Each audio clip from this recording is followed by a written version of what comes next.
ಸ್ಪಂದನ ಅವರ ನೆನಪಿನಲ್ಲಿಯೇ ನಟ ವಿಜಯ ರಾಘವೇಂದ್ರ ಇದ್ದಾರೆ. ಹೌದು, ಪ್ರತಿದಿನ ಸ್ಪಂದನ ಅವರ ಒಂದು ಫೋಟೋ ನೋಡಿಯೇ ನೆಕ್ಸ್ಟ್ ಏನೇ ಕೆಲಸ ಇದ್ರೂ ಕೂಡ ಮುಂದುವರಿಸುವಂಥದ್ದು. ಸ್ಪಂದನ ಅವರ ಒಂದು ವಾಲ್ಪೇಪರ್ ಅನ್ನು ಕೂಡ ಇಟ್ಕೊಂಡಿದ್ದಾರೆ.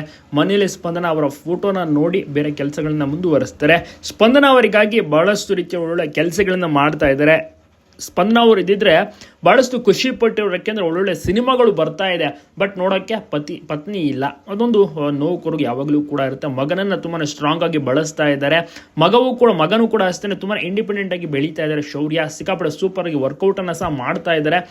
ಸಖತ್ತಾಗಿ ಬಾಡಿ ಬಿಲ್ಡಿಂಗ್ ಅನ್ನು ಸಹ ಮಾಡಿದ್ದಾರೆ. ಖುಷಿಯ ಒಂದು ವಿಚಾರ. ಬಟ್ ತಾಯಿಯನ್ನವರು ಇದ್ರೆ ಎಷ್ಟು ಖುಷಿ ಪಟ್ಟಿರೋರ ಮಗನ ಒಂದು ಡೆಡಿಕೇಶನ್ ಅನ್ನು ನೋಡಿ.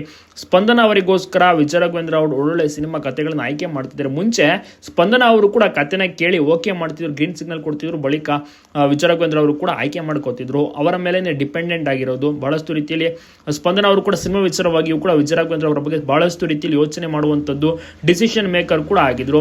ಈಗ ಸ್ಪಂದನ ಇಲ್ಲ, ಅವರೇ ಕತೆ ಕೇಳಬೇಕಂದ್ರೆ ವಿಜಯ ರಾಘವೇಂದ್ರ ಅವರೇ ಕತೆ ಕೇಳಿ ಓಕೆ ಮಾಡಬೇಕು. ಒಳ್ಳೊಳ್ಳೆ ಕತೆಗಳನ್ನೇ ಚೂಸ್ ಮಾಡ್ಕೋತಾ ಇದ್ದಾರೆ.